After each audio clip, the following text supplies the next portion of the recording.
Took my mom to her dream vacation, but when we landed, she stole my passport and cash, leaving me behind. What she didn't know was the surprise waiting for her at hotel check-in. I stared at the first-class tickets to Venice in my hands, wondering if I was making the biggest mistake of my life. My mother's voice echoed through my apartment, complaining about the coffee I'd just served her. "Teresa darling, you know I can't drink this generic brand. I thought with your fancy job, you could at least afford decent coffee." That's me. Teresa, 32. Successful marketing executive, and still desperately trying to please my impossible mother. I tucked the tickets into my blazer pocket and took a deep breath. "Mom, I have something for you," I said, walking back to the living room where she sat perched on my cream sofa like it might bite her. "If it's more coffee, I'll pass." She wrinkled her nose, pushing the full cup away. "Actually, it's something better." I pulled out the tickets and held them up. "Happy early birthday." Her eyes widened, perfectly manicured fingers, snatching the tickets from my hand. "Venice? First class?" For once she was speechless. "You always talked about wanting to go, remember? When I was little, you'd show me pictures in those travel magazines." "That was before your father left us for that waitress," she said sharply. "Before I had to work 2 jobs to support you." I bit back a retort.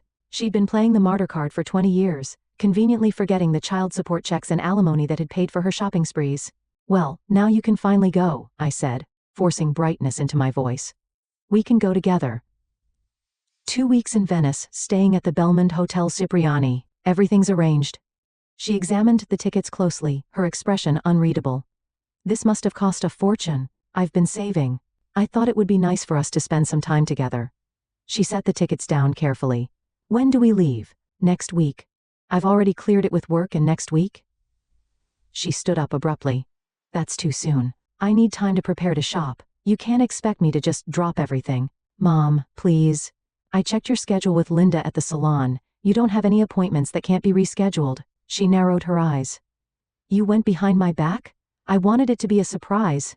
I felt that familiar knot forming in my stomach. That always appeared when she started finding problems with my efforts. My phone buzzed, a text from Isabella.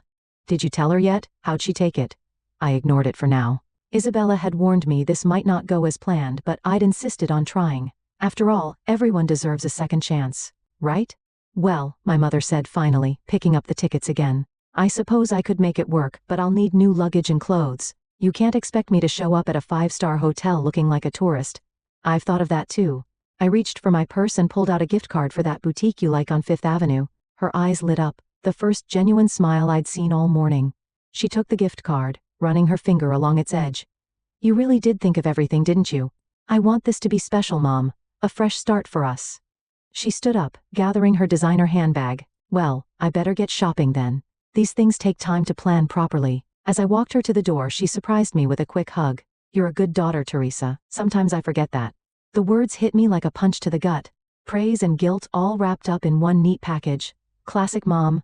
After she left, I finally replied to Isabella's text. She said yes. "Meeting tomorrow for lunch?" Isabella's response was immediate. "Absolutely. Need to discuss contingency plans." I smiled, thinking of the precautions I'd already taken. The separate copies of all important documents safely stored with Isabella. The emergency funds set aside. The hotel manager already briefed, just in case.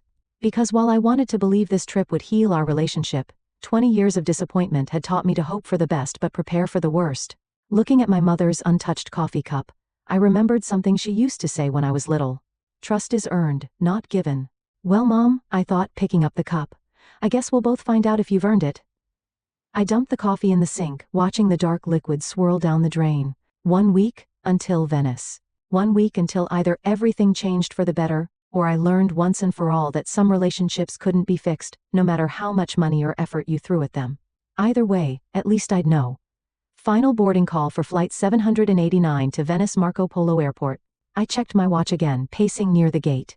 My mother was 20 minutes late, and my calls kept going straight to voicemail. A cold feeling crept into my stomach, but I pushed it away. She couldn't. "Miss?" The gate agent caught my attention. "We need to close the doors. Please, just 5 more minutes. My mother, I'm sorry, but we can't delay the flight." Swallowing hard, I handed over my boarding pass. As I walked down the jet bridge, I sent one last text. "Mom, I'm boarding. Please tell me you're already on the plane."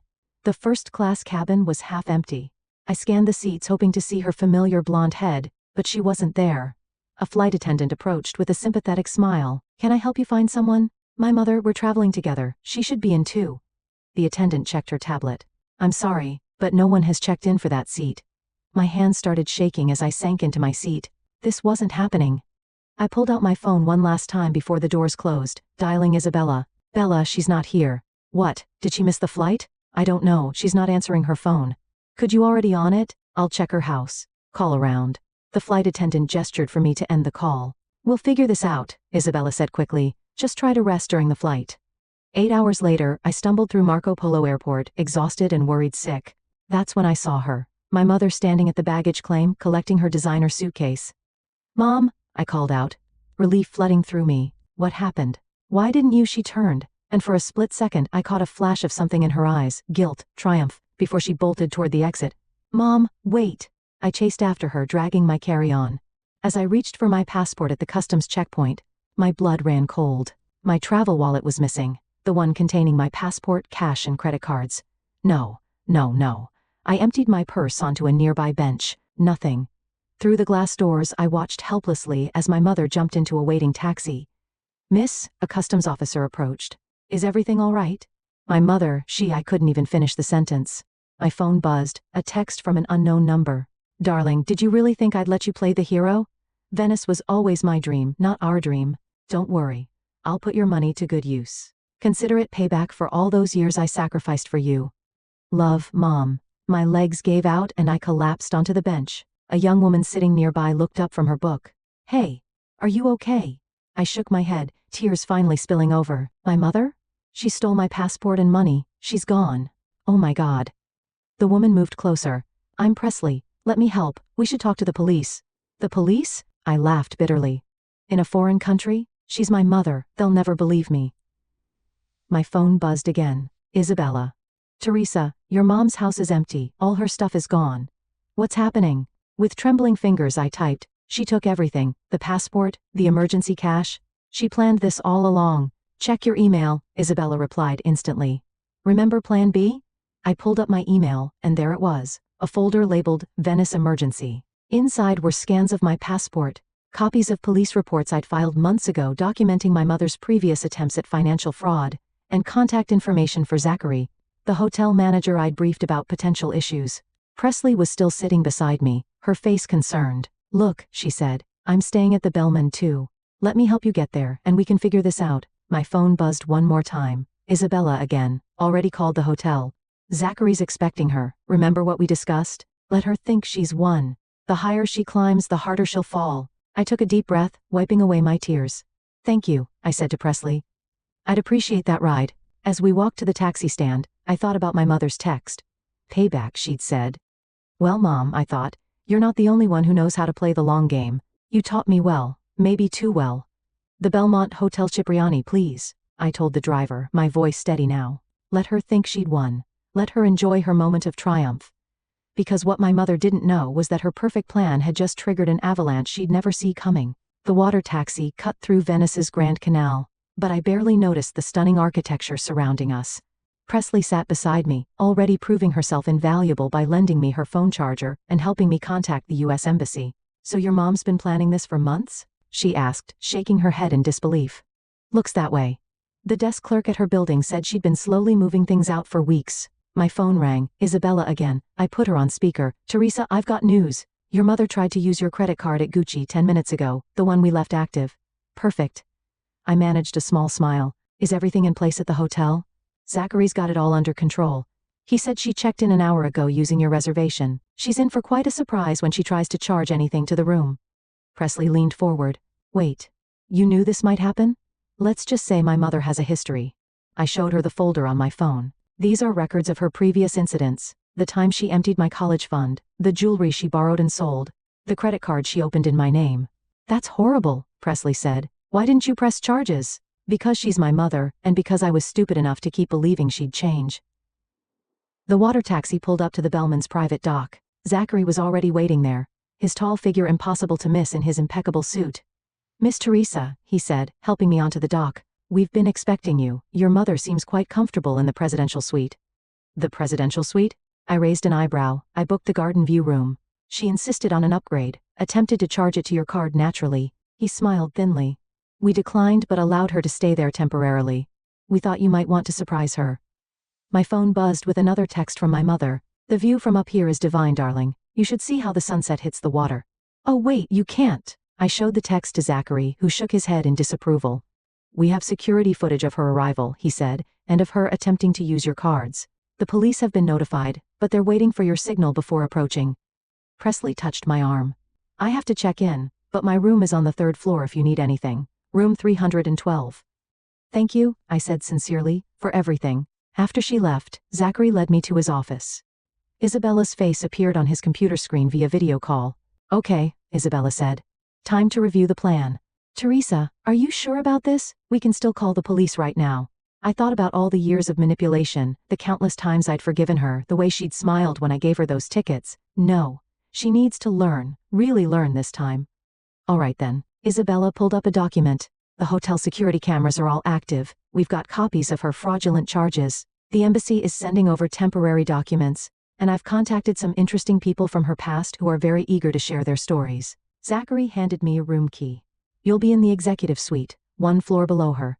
We've disabled her room keys. She'll need to come to the front desk to get back in if she leaves. Perfect. I checked my watch. She'll be heading to dinner soon. She never misses a chance to be seen in a fancy restaurant. The Oro restaurant is fully booked, Zachary confirmed. But mysteriously, there's one table available right in the center of the room. Isabella's voice turned serious. Teresa, remember, let her dig herself deeper. Let her think she's untouchable. The higher she climbs, the harder she'll fall, I finished. I remember. A knock at the office door made us all jump. Presley poked her head in. Sorry to interrupt, but I thought you should know. Your mother's heading to the restaurant, and she's wearing what looks like a very expensive new dress. I stood up, smoothing my travel-wrinkled clothes. Time to get ready then. Your luggage has been delivered to your room, Zachary said, including the dress Isabella had sent over. I looked at my best friend's face on the screen. You thought of everything, didn't you? That's what best friends are for. She grinned. Now go get changed. Your mother wants to make a scene. Let's give her one she'll never forget. As I headed to my room, I felt strangely calm. Maybe because for the first time in my life, I wasn't trying to win my mother's approval. I wasn't trying to fix her or change her or understand her. I was simply going to show her exactly what it felt like to be on the receiving end of betrayal. And thanks to my friends, old and new, I wouldn't have to do it alone. The Oro restaurant glittered with candlelight and wealth. I stood in the entrance wearing the sleek black dress Isabella had chosen, watching my mother hold court at the center table. She'd already gathered an audience, 2 older couples hanging on her every word. And then I said to my daughter, she was saying, gesturing with her wine glass, "Darling, you work too hard. Let me handle the travel arrangements." I moved closer, silent in my heels. The poor dear is so consumed with her career, she barely has time for family, she continued, dabbing at her eyes with a napkin. That's why I insisted on taking this trip. Someone has to show her how to enjoy life. How generous of you, I said loudly, making her jump. Please, Mom, tell them more about how you're spending my money. The color drained from her face. Teresa, I thought you couldn't make it. Clearly. I turned to her new friends. Did she tell you how she got here? About stealing my passport and credit cards? The couples exchanged uncomfortable glances. Teresa, darling, you're making a scene. My mother hissed, her smile strained. Perhaps we should discuss this privately. Why? You didn't seem concerned about privacy when you left me stranded at the airport. Zachary appeared at my side. Is everything all right here? My mother's face brightened. Ah, yes. I was just about to order another bottle of wine. The 82 Bordeaux, I think. I'm afraid that won't be possible, madam. Your credit cards have been declined and the room charges have been suspended. There must be some mistake. She reached for her purse, my travel wallet, but I was faster. Looking for this? I held up a second wallet, identical to the one she'd stolen. Amazing what you can do with a color printer and some basic crafting skills. Her eyes widened as she opened her stolen wallet, finding only carefully crafted replicas of my cards and documents. The real ones are safe with Isabella, I said. Along with evidence of every fraudulent charge you've tried to make today. The other diners were openly staring now. My mother stood abruptly, her chair scraping against the floor. How dare you embarrass me like this after everything I've done for you? You mean like emptying my college fund or maxing out the credit cards you opened in my name when I was 18? I paid those back with money you stole from your sister. Yes. Aunt Sarah told me everything. She grabbed her purse. I don't have to listen to this. I'm going to my room. Your room? Zachary stepped forward. I believe you mean the presidential suite that you attempted to charge to a fraudulent credit card? I'm afraid we'll need you to vacate immediately. You can't do this to me. She looked around wildly, but her dinner companions were suddenly very interested in their meals. Security is waiting to escort you out, Zachary said calmly. Unless you prefer we call the police? My mother's face contorted with rage. You ungrateful little careful mom? I nodded toward the security cameras. Everything's being recorded. She straightened her spine, trying to salvage her dignity. Fine, I'll leave. But don't think this is over. Oh, it's not, I agreed. We're just getting started. By the way, how many of your new friends here know about the Williams family? She froze. You wouldn't. Tomorrow's another day, Mom, and I learned from the best how to destroy someone's reputation. 2 security guards appeared at the restaurant entrance. My mother marched past them, head held high, but I caught the tremor in her hands. Your mother's belongings have been removed from the suite, Zachary murmured. We've arranged a room for her at a more suitable hotel across town. Perfect. I sat down at her abandoned table, picking up her half-empty wine glass. And the other arrangements? All in place for tomorrow's gala. Several guests are particularly interested in meeting your mother. I smiled, taking a sip of wine. Excellent. My phone buzzed. Isabella sending a video link. Security footage from the hotel lobby showed my mother trying to argue at the front desk, then being escorted out by security, her designer suitcases wheeled behind her. Sweet dreams, Mom, I whispered, raising the glass in a mock toast. Tomorrow's going to be a day you'll never forget. Across the restaurant, Presley caught my eye and gave me a thumbs up. Other diners were whispering, phones out, no doubt sharing the evening's drama on social media. Let them talk. Let the story spread. Because tomorrow, at the hotel's prestigious summer gala, they'd learn what my mother was really capable of. Not just from me, but from every person she'd ever betrayed. And this time, there would be nowhere left for her to run. The hotel's grand ballroom buzzed with Venice's elite, champagne flowing freely as string musicians played in the corner. I stood near the entrance with Presley, watching my mother work the room. Despite last night's humiliation, she'd managed to talk her way into the gala dressed in what I recognized as my missing Valentino gown. Your mother's got nerve. I'll give her that, Presley whispered. Just wait. I checked my phone. Isabella, are we ready? Everyone's in position. Isabella's voice came through my earpiece. The Williams family just arrived, and guess who else showed up? Robert from the investment firm. My mother's former boss, the one whose signature she'd forged on company documents. Perfect. Ladies and gentlemen, Zachary's voice boomed through the speakers. Welcome to our annual summer gala. Right on cue, the massive screens around the ballroom lit up with security footage from yesterday. My mother attempting to use stolen credit cards, throwing a tantrum at the front desk, being escorted out. The crowd fell silent. My mother froze mid-conversation, her champagne glass slipping from her fingers and shattering on the marble floor.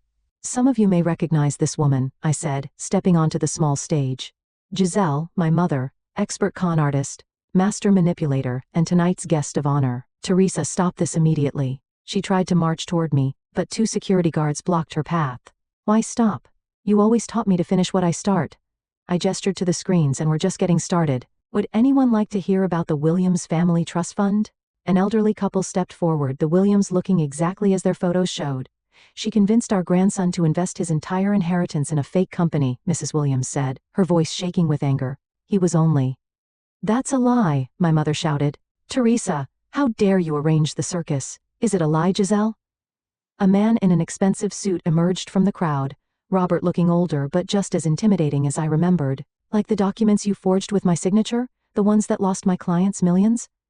The whispers grew louder. My mother's face had gone chalk white.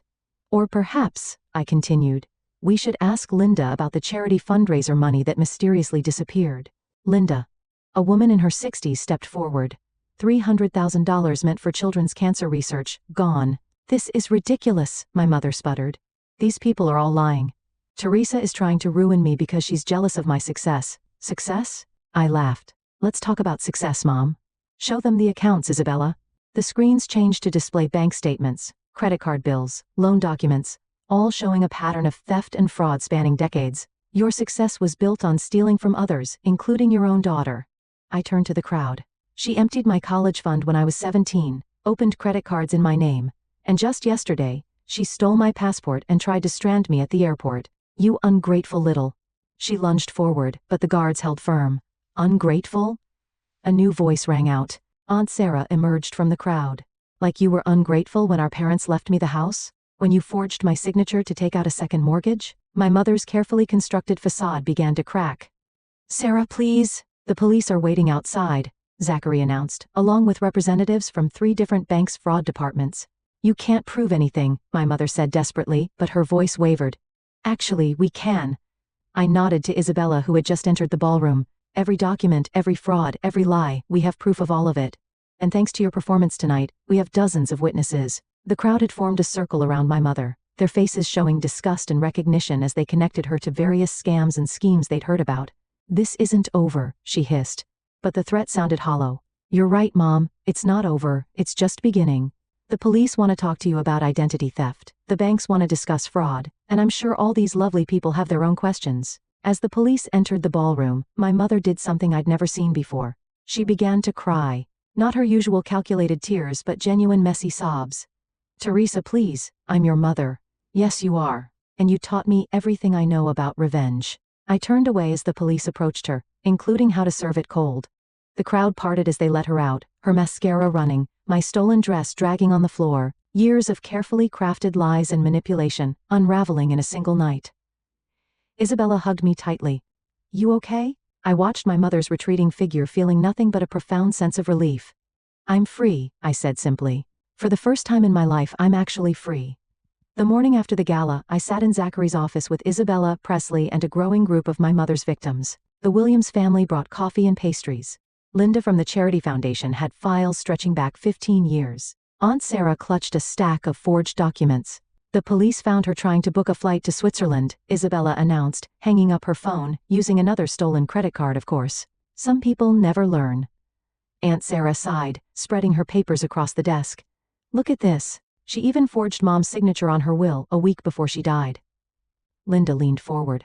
That matches her pattern. She targeted my foundation right after my husband passed away. She knew I'd be too grief-stricken to notice the missing funds. She waited until our grandson was dealing with a bad breakup. Mrs. Williams added, she always struck when people were vulnerable. My phone buzzed, a call from an unknown number. I put it on speaker. Teresa? My mother's voice smaller than I'd ever heard it. They're keeping me at the station. You have to help me. Like you helped me at the airport? That was different.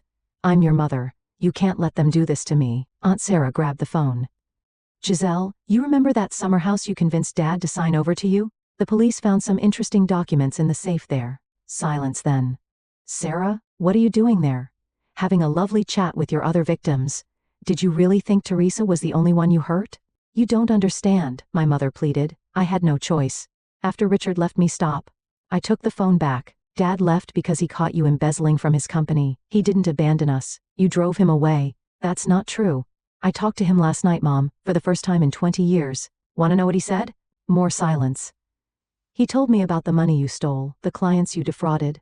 He tried to protect me by taking the blame, letting me think he was the bad guy who abandoned us. Teresa, please. The police have his statement now, along with statements from everyone else in this room. Do you want to know how many people came forward after the gala? How many lives you destroyed? A choked sob came through the speaker. I can explain everything. Save it for your lawyer. I ended the call. Mrs. Williams touched my hand gently.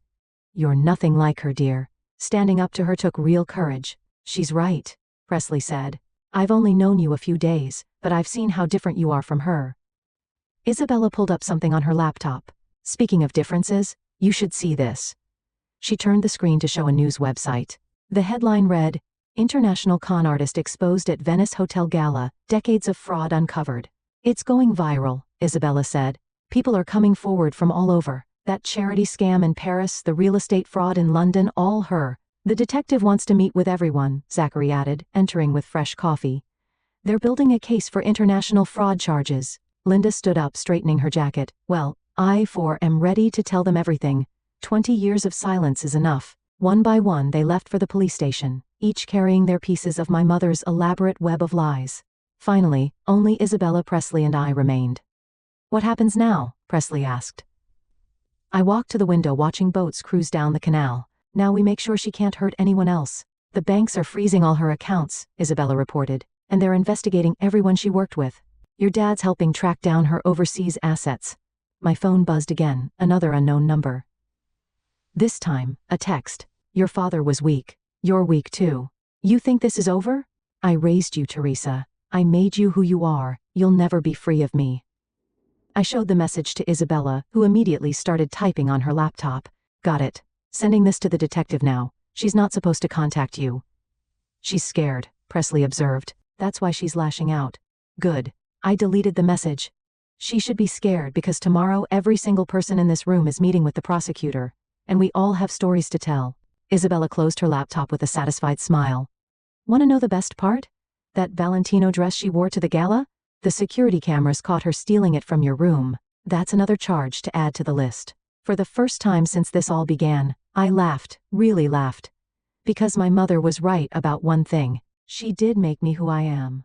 She taught me to be smart, to be careful, to always have a backup plan. She just never expected me to use those lessons against her. The courthouse in Venice was smaller than I expected. I sat in the front row watching my mother in her prison-issued clothes. A far cry from her stolen designer wardrobe. The preliminary hearing had drawn a crowd, including every person she'd wronged who could make it to Italy. The prosecution calls Teresa to the stand, the prosecutor announced in Italian with the court translator echoing in English. As I walked to the witness stand, my mother caught my eye. You don't have to do this, darling, she said softly. Family protects family. Is that what you were doing when you left me stranded at the airport? Her lawyer shushed her as I took my seat. Please state your relationship to the defendant, the prosecutor began. She's my mother, though I use that term loosely now. Can you describe the events that led to her arrest? I recounted everything. The stolen passport, the credit cards, the elaborate setup at the hotel. With each detail, my mother's face grew darker. And this wasn't the first incident, was it? The prosecutor prompted. No. When I was 17, she objection. My mother suddenly stood up. I demand to speak to my daughter alone. The judge banged his gavel. Sit down, Mrs. O'Connor. You don't understand, she pleaded. She's confused. I was protecting her inheritance. By stealing it? I shot back. By opening credit cards in my name? Everything I did was for you. The judge banged his gavel again. One more outburst and you'll be removed from the court. Isabella squeezed my hand as I continued testifying. I detailed every scheme, every manipulation, every betrayal, the college fund, the forged documents, the stolen identities. And what about your father? The prosecutor asked. He's provided a written statement, I said, explaining how she embezzled from his company and framed him for it. My mother's composure finally cracked. Richard was weak. He would have lost everything if I hadn't taken control. Remove the defendant, the judge ordered. As security approached, my mother turned to the courtroom. You're all weak. None of you understand what it takes to succeed in this world. We understand right from wrong, Aunt Sarah called out, something you never learned. They led my mother away, but not before she got in one last shot. I made you strong, Teresa. Everything you are is because of me. The judge called a recess. In the hallway, Isabella hugged me tight while Presley kept the reporters at bay. You did great, Isabella said. And wait until she finds out about tomorrow's witnesses. How many are testifying? Presley asked. 23 so far, a familiar voice answered. I turned to see my father walking toward us, looking older but still familiar. Dad. I hadn't seen him in person since the phone call. He wrapped me in a hug that felt 20 years overdue. I'm so sorry, he whispered. I should have fought harder for you. You're here now, I said, wiping away tears. That's what matters. The prosecutor approached with new papers. We found 3 more victims willing to testify and evidence of fraud in 6 countries. She'll never get out, will she? I asked. Not for a very long time. Back in the courtroom, my mother sat subdued, finally seeming to grasp the gravity of her situation. Her lawyer looked overwhelmed by the mounting evidence. The prosecution calls Richard to the stand, the translator announced. My father squared his shoulders and walked forward. My mother's head snapped up. Richard, please. She tried last time. Think about our family. I am, he said firmly. That's why I'm here. As he began to testify about the company fraud, I watched my mother's face. For the first time in my life, I saw real fear there. Not manipulation, not calculated tears, but genuine terror as her carefully constructed world crumbled. Would you like to make a statement? The judge asked her when my father finished. She stood slowly looking around the courtroom at all the faces of those she'd betrayed. Her voice when it came was barely audible. I don't know how to be any other way. That's not an excuse, I said clearly. That's why you're here. The judge nodded. We'll resume tomorrow with additional witnesses. As they led my mother back to her cell, she looked over her shoulder at me one last time. I saw something I'd never seen before in her eyes, recognition. Not of me as her daughter, her victim, or her downfall, but of herself reflected back in all her broken pieces. The woman who thought she could control everything was finally completely powerless, and I was finally completely free. The verdict came down like a thunderclap. 20 years in prison, no possibility of parole for at least 15, multiple counts of fraud, identity theft, embezzlement and grand larceny across 6 countries. As the judge read out the sentence, my mother sat perfectly still, her face a blank mask. "Do you have any final words for the court?" the judge asked.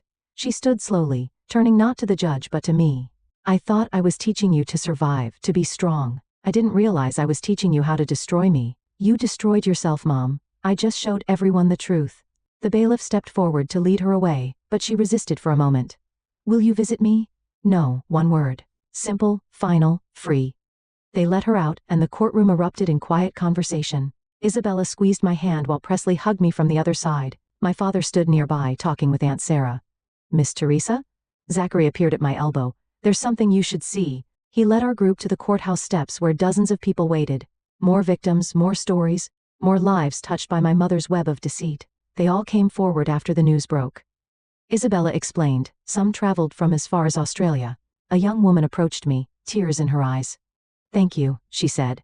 "My grandmother lost everything to your mother's investment scam. Now we can finally get closure." One by one they shared their stories. Each one felt like a weight lifting, a chain breaking, a wound healing. "What happens now?" Presley asked as we walked back to the hotel.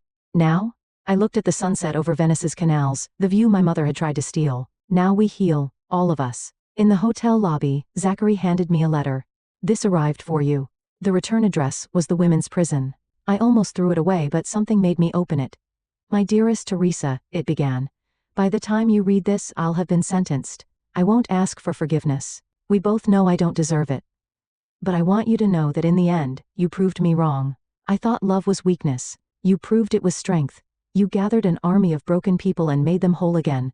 You turned my victims into warriors. You are everything I never could be. Strong without being cruel, powerful without being destructive. I'm not sorry for what I did.